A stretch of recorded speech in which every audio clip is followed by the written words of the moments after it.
ಆರೋಗ್ಯ ಮತ್ತು ಕುಟುಂಬ ಕಲ್ಯಾಣ ಇಲಾಖೆ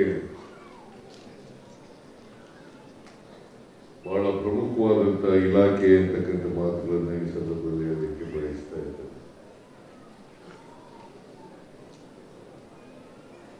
ನೀವು ಆರೋಗ್ಯ ಮತ್ತು ಕುಟುಂಬ ಕಲ್ಯಾಣ ಇಲಾಖೆಗೆ ನೇಮಕ ಆಗಿರ್ತಕ್ಕಂಥದ್ದು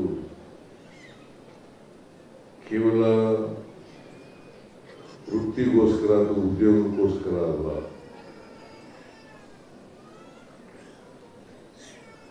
ಈ ಇಲಾಖೆ ಜನರನ್ನ ಬದುಕಿಸ್ತಕ್ಕಂಥ ಇಲಾಖೆ, ಜೊತೆಗೆ ರೋಗಗಳನ್ನ ತಡೆಗಟ್ಟತಕ್ಕಂಥ ಇಲಾಖೆ. ಅದರಿಂದ ನೀವೆಲ್ಲರೂ ಕೂಡ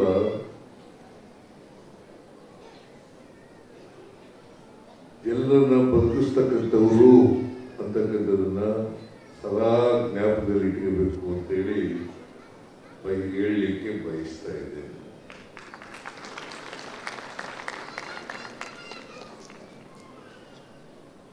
ನಮ್ಮ ಸರ್ಕಾರ 2ನೇ ಬಾರಿ ಅಧಿಕಾರಕ್ಕೆ ಬಂದ ಮೇಲೆ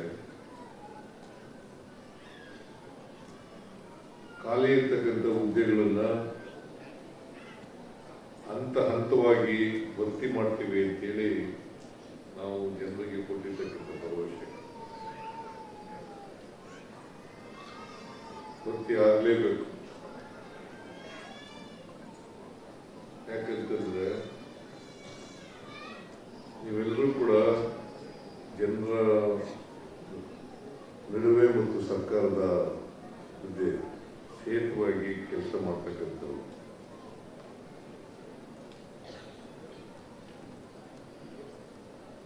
ಅದರಲ್ಲೂ ಬಹಳ ಮುಖ್ಯವಾಗಿ ನಮಗೆ ಜೀವನದಲ್ಲಿ ಸಮಾಜದ ಸ್ವಾಸ್ಥ್ಯವನ್ನು ಕಾಪಾಡಬೇಕು ಅಂತಂದ್ರೆ ಶಿಕ್ಷಣ, ಆರೋಗ್ಯ ಮತ್ತು ಪೊಲೀಸ್ ಇವುಗಳನ್ನ ಎಸೆನ್ಷಿಯಲ್ ಸರ್ವಿಸ್ ಅಂತ ಕರಿತೀವಿ.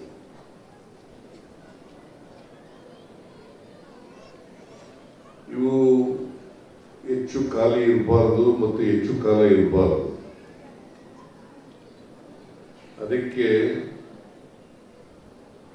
ಆರೋಗ್ಯ ಇಲಾಖೆಯಲ್ಲಿ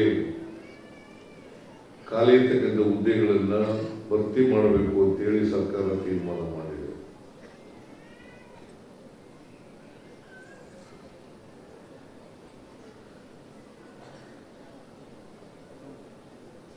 ಬಹಳ ವಿಳಂಬ ಆಯಿತು, ನಿಜ.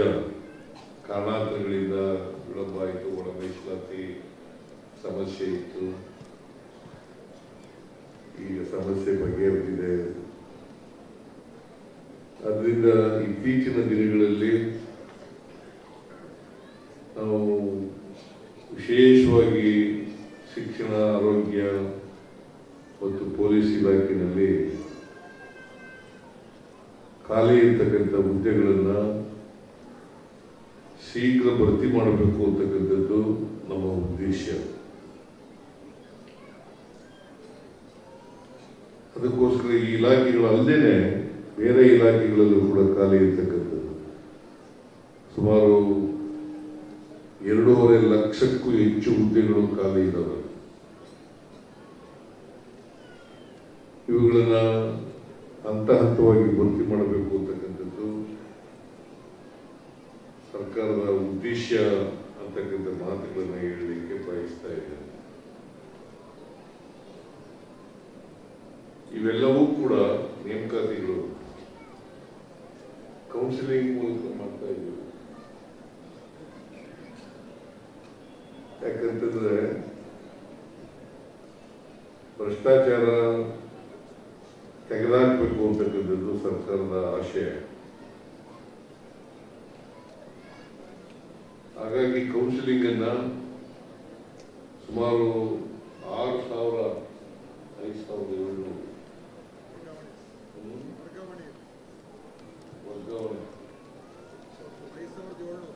5,700 ಡಾಕ್ಟರ್ಗಳನ್ನು ಸೇರಿಸ್ಕೊಂಡು, ವೈದ್ಯರುಗಳಿದ್ದಾರಲ್ಲ ಅವ್ರನ್ನೂ ಸೇರಿಸ್ಕೊಂಡು 5700 ಹುದ್ದೆಗಳನ್ನು ಕೌನ್ಸಿಲಿಂಗ್ ಮೂಲಕ ನಾವು ವರ್ಗಾವಣೆ ಮಾಡಿದ್ದೇವೆ. ಜೊತೆಗೆ ಈ ನೇಮಕಾತಿಗಳನ್ನು ಕೂಡ ಕೌನ್ಸಿಲಿಂಗ್ ಮೂಲಕನೇ ನೇಮಕಾತಿಗಳನ್ನು ಮಾಡಿದ್ದೇವೆ. ಭ್ರಷ್ಟಾಚಾರ ನಡೀಬಾರದು ವರ್ಗಾವಣೆ ಮತ್ತು ನೇಮಕಾತಿಗಳಲ್ಲಿ ಅಂತಕ್ಕಂಥದ್ದು ನಮ್ಮ ಸರ್ಕಾರದ ಉದ್ದೇಶ. ನಾನು ನಿಮಗೆಲ್ಲ ಒಂದು ಮಾತನ್ನ ಹೇಳಲಿಕ್ಕೆ ಬಯಸ್ತಾ ಇದ್ದೇನೆ. ನಿಮಗೆಲ್ಲ ಕೌನ್ಸಿಲಿಂಗ್ನಲ್ಲಿ ಮಾಡ್ತಾ ಇರೋದ್ರಿಂದ ನೀವು ದಯಮಾಡಿ ಯಾರ ಬಳಿಗೂ ಹೋಗ್ಬೇಡಿ, ವರ್ಗಾವಣೆ ಮಾಡಿಸ್ಕೊಡಿ ಅಂತೇಳಿ ಯಾರ ಬಳಿಗೂ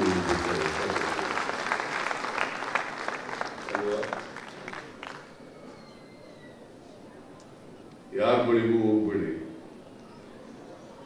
ಅವರು ನಮ್ಮಲ್ಲಿ ಏಜೆಂಟ್ಗಳು ಶುರುವಾಗ್ಬಿಟ್ಟಿದ್ದಾರೆ, ವರ್ಗಾವಣೆ ಏಜೆಂಟ್ಗಳು. ಅವರು ನಮಗೆ ಯಾರ ಹತ್ರ ಇದ್ದಾರೆ ಅವ್ರನ್ನೇ ಹುಡುಕ್ತಾರೆ.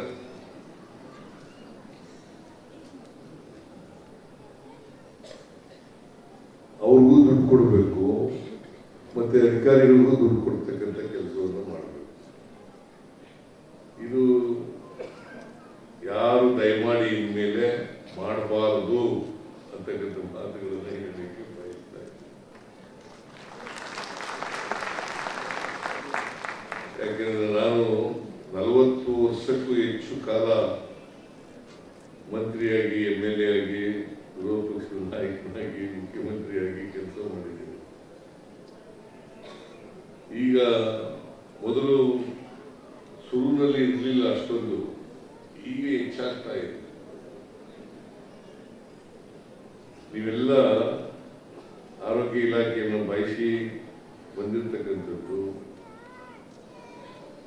ಮಾನವೀಯತೆಯಿಂದ ಕೆಲಸ ಮಾಡಲಿಕ್ಕೋಸ್ಕರ. ಮಾನವೀಯತೆ ಇದೆಯಲ್ಲ, ಇದು ಬಹಳ ಮುಖ್ಯ.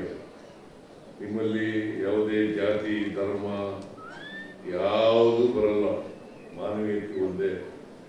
ನಮ್ಮ ಮನುಷ್ಯ ಜಾತಿ ಇದೆಯಲ್ಲ, ಸ್ವಾರ್ಥಿಗಳು ನಾವು. ಕಾಯಿಲೆ ವಾಸ ಆಗುವವರೆಗೆ ಯಾವುದೇ ಜಾತಿ ಇರಲ್ಲ, ಕಾಯಿಲೆ ವಾಸಿ ಆದ್ಮೇಲೆ ಜಾತಿ ಶುರುವಾಗುತ್ತೆ, ಧರ್ಮ ಶುರುವಾಗುತ್ತೆ. ಉದಾಹರಣೆಗೆ ಹೇಳ್ಬೇಕು ಅಂತಂದ್ರೆ, ಶಸ್ತ್ರಚಿಕಿತ್ಸೆ ಇರ್ತದಲ್ಲ, ಆಗ ರಕ್ತ ಕೊಡಲೇಬೇಕು.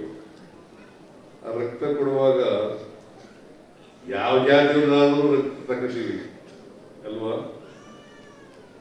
ಶರೀರ ಒಳಗಡೆಗೆ ತಗೋತೀವಿ. ಅವನು ಮುಸ್ಲಿಂ ಇರಲಿ, ಕ್ರಿಶ್ಚಿಯನ್ ಇರಲಿ, ಹಿಂದೂ ಇರಲಿ, ಬೌದ್ಧ ಇರಲಿ, ಸಿಖ್ ಇರಲಿ, ಜೈನ್ ಇರಲಿ, ಯಾವುದೇ ರಕ್ತ ಇಂಥ ಜಾತಿಯಿಂದ ಬರೆಯಲು ರಕ್ತದ ಮೇಲೆ, ರಕ್ತ ಬಾಟಲಿಗಳಲ್ಲಿ. ಆಮೇಲೆ ತಕೊಂಡ್ಮೇಲೆ ಕಾಯಿಲೆ ವಾಸಿ ಆದ್ಮೇಲೆ, ಶಸ್ತ್ರಚಿಕಿತ್ಸೆ ಮಾಡಿ ಅದು ಯಶಸ್ವಿ ಆದ್ಮೇಲೆ, ಆಮೇಲೆ ಹೊರಗಡೆ ಬಂದ್ಮೇಲೆ, ಕಾಯಿಲೆ ವಾಸಿಯಾಗಿ ಬಂದ್ಮೇಲೆ ನೀ ಯಾವ ಜಾತಿ, ಆ ಜಾತಿ, ಈ ಜಾತಿ ಅಂತ ಮಾಡ್ತೇವೆ. ಕಾಯಿಲೆ ಬಂದಾಗ ಜಾತಿ ಇರಲ್ಲ, ನೀವು ಕೆಲಸ ಮಾಡುವಾಗ ಜಾತಿ ಇರಲ್ಲ. ಹೊರಗಡೆ ಬಂದ್ಮೇಲೆ ನೀವೆಲ್ಲ ಜಾತಿ ಧರ್ಮ ಇದೆಯಲ್ಲ, ಇದು ವೈಯಕ್ತಿಕವಾದದ್ದು. ಇವು ಮನೆಯಲ್ಲೇ ಬಿಟ್ಟು ಹೊರಗಡೆಯಿಂದ ಬಂದು ಕೆಲಸ ಮಾಡೋದು.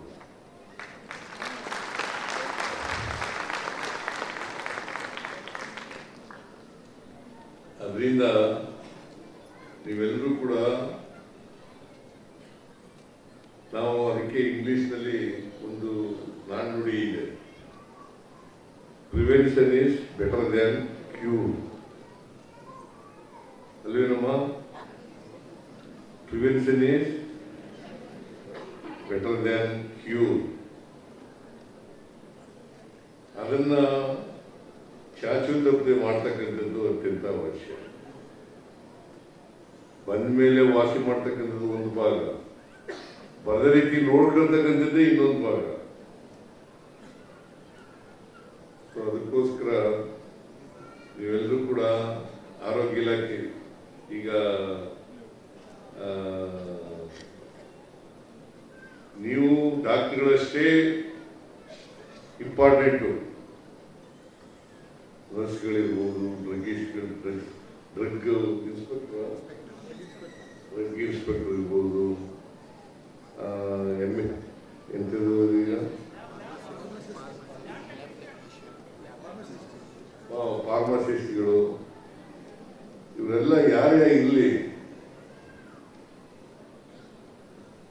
ರೋಗಿಗಳಿಗೆ ಸಂಬಂಧಪಟ್ಟಂತ, ಆರೋಗ್ಯ ಇಲಾಖೆಗೆ ಸಂಬಂಧಪಟ್ಟಂತ ಹುದ್ದೆಗಳು.